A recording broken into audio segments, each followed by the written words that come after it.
In today's video, I'm going to teach you how to receive payments from customers in QuickBooks Desktop. First, open QuickBooks Desktop and log into your company file. Once you're in, head to the top menu and click Customers. This is where you'll manage your customer list and handle payments. If the customer who's paying you isn't already in your list, go ahead and add them now. Click Add Customer, fill in the essential details like their name and contact info, and click OK. Having accurate customer information helps keep your records clean and your reports accurate. Next, from the Customers dropdown, select Receive Payments. This opens the Receive Payment window, which is where you'll record what the customer gave you.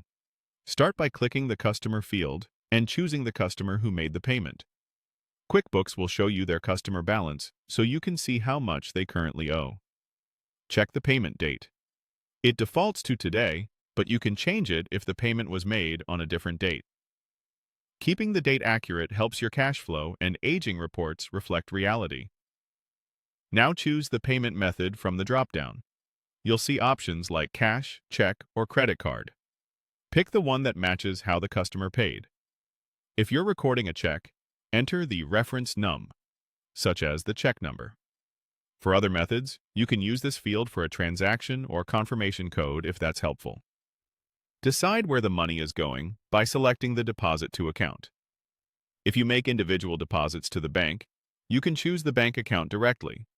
If you bundle several payments into a single bank deposit later, select Undeposited Funds so you can group them together correctly when you make the bank deposit. Enter the amount received, making sure it matches the actual payment.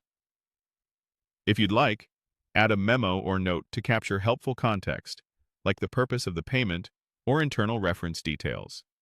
You can also click Add Attachment if you want to store a copy of a check, remittance advice, or any supporting document alongside the transaction for easy reference. When everything looks good, click Save and Close to finish, or Save and New if you have more payments to record. That's it. Your payment is now recorded and ready to flow into your books and reports. If this video helped, please like, subscribe, and share. Thanks for watching.